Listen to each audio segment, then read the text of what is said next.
Teknik mencari sumber tulisan. Kita bisa menggunakan beberapa teknik, yaitu pertama dengan menggunakan Google Scholar, yang kedua dengan menggunakan Kite-Asir, yang ketiga dengan PubMed Central, yang keempat dengan Biomed Central, yang kelima dengan Science Direct, yang keenam dengan ProQuiz, yang ketujuh dengan LIPI, yang kedelapan dengan Economics, yang kesembilan dengan EOS Journal, yang ke-10 dengan freefilpdf.com, yang ke-11 dengan academia.com education, yang ke-12 dengan Oxford Academic. Baik, kita lanjut pada materi kelima, yaitu teknik mencari sumber tulisan dari jurnal ilmiah internasional. Cara mencari jurnal ilmiah internasional yaitu tidak sesulit dulu. Dengan kemajuan teknologi internet sekarang, banyak jurnal online yang tersebar di dunia maya. Melalui jurnal internasional,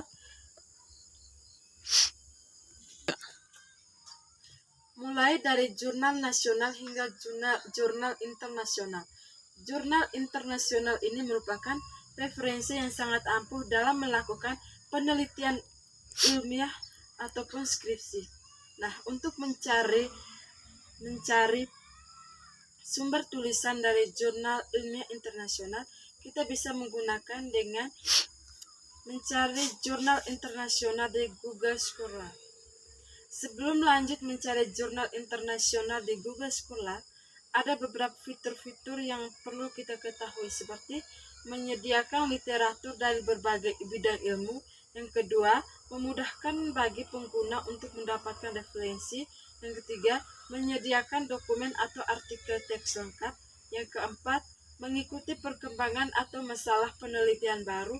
Yang kelima, menggunakan karya ilmiah yang dikutip dengan melihat dokumen atau artikel teks lengkap.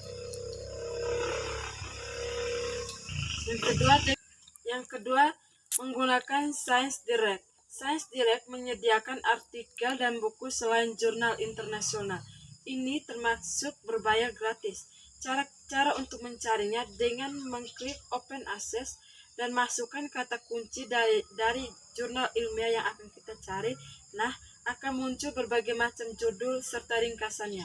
Yang ketiga, dengan menggunakan ResearchGate. Situs ini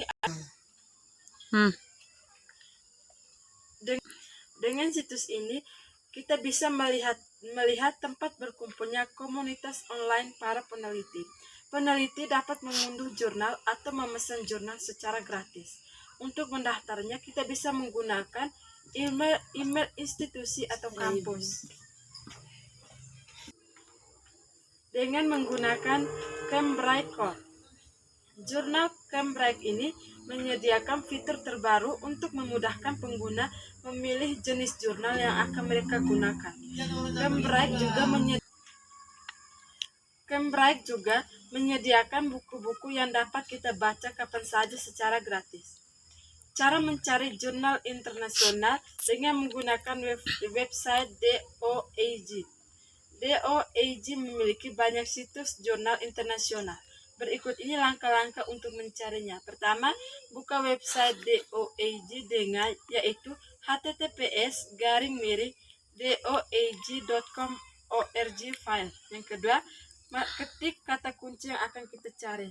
Yang ketiga, klik tombol cari. Yang keempat, klik satu persatu untuk melihat detail jurnal yang ada.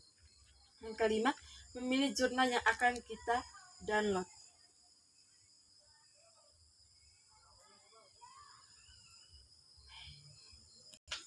Nah, kita langsung pada materi ke-6, yaitu teknik mengutip dan menyusun daftar kutipan.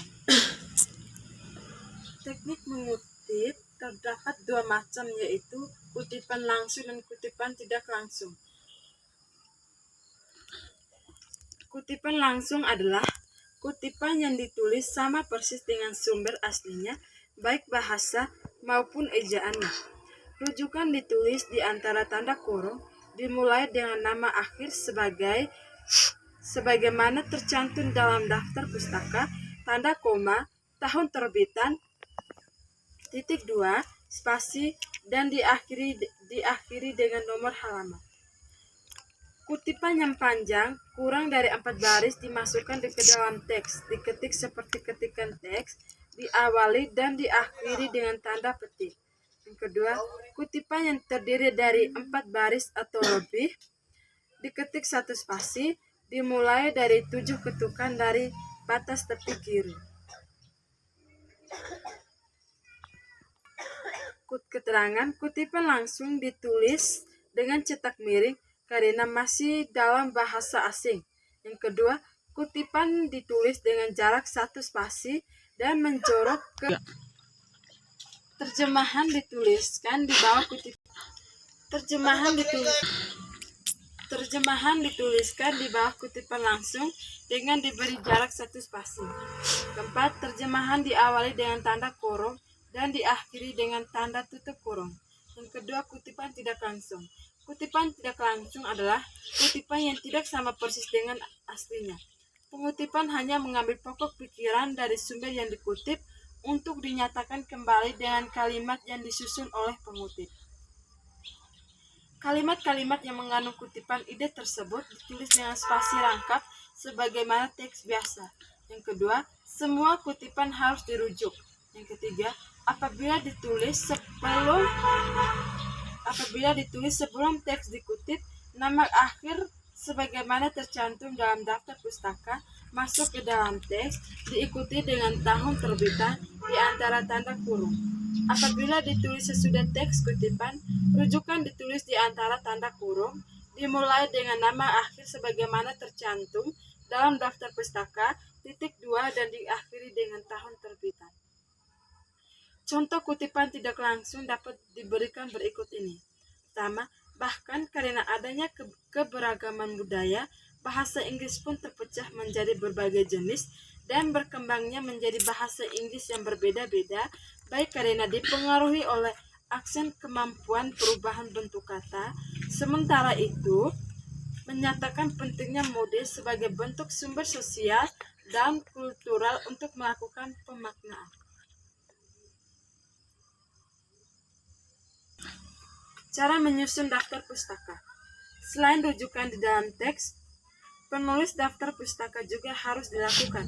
Daftar pustaka berisi keterangan mengenai sumber rujukan yang digunakan dalam penyusunan tugas akhir. Keterangan ini meliputi nama pengarang, tahun terbitan, judul buku, kota penerbitan, dan nama penerbit.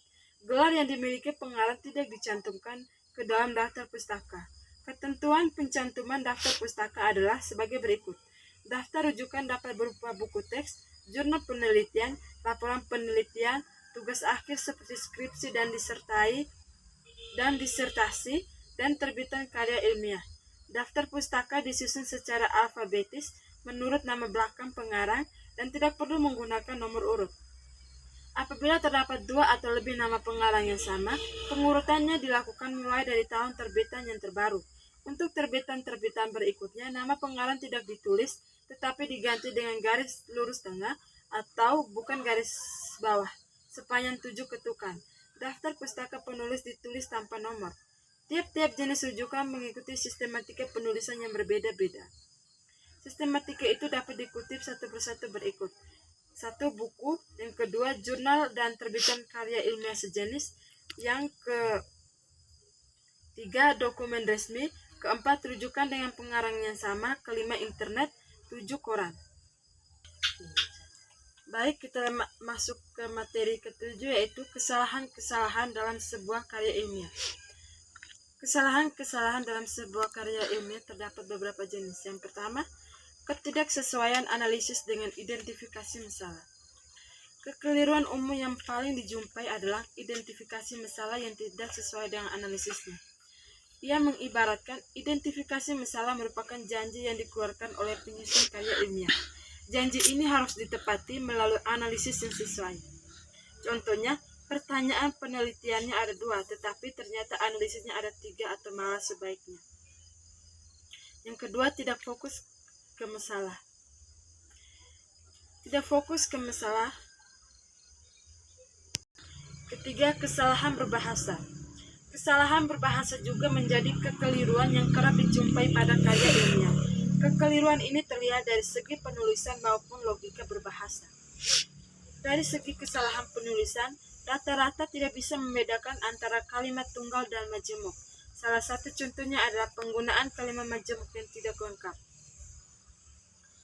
Kekeliruan dalam menggunakan tanda baca, kaidah penulisan, huruf kapital, hingga pemilihan kata juga banyak dijumpai dalam karya ilmiah. Sementara dari sisi logika berbahasa, kebanyakan karya ilmiah memiliki kelemahan dari sisi-sisi tersebut. Logika kalimat merupakan hal penting, tetapi banyak yang tidak mengindahkan.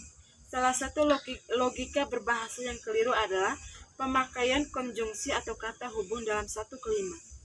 Terkadang ada penulis yang menggunakan dua konjungsi atau lebih pada satu kalimat. Hal menarik yang kita temui dalam penelitian adalah kesalahan berbahasa justru banyak ditemukan pada tesis dan disertasi. Yang keempat, pengutipan. Pengutipan menjadi hal penting yang mesti diperhatikan oleh penulis. Kesalahan dalam mengutip bisa berakibat fatal. Tuduhan plagiat bisa saja terjadi karena hanya kesalahan mengutip. Berdasarkan buku pedoman penulisan skripsi, ada dua jenis mengutip, yaitu kutipan langsung, yaitu berupa kata, frasa, klausa, atau kalimat, baik dalam bahasa aslinya maupun terjemahannya, yang terdiri atas atau lebih dari 3 baris, dapat dimasukkan ke dalam teks dengan jarak tetap, diikuti dengan nama penulis. Yang kedua, kutipan tidak langsung. Terima kasih, semoga dari materi yang saya paparkan tadi bermanfaat bagi kita semua. Terima kasih.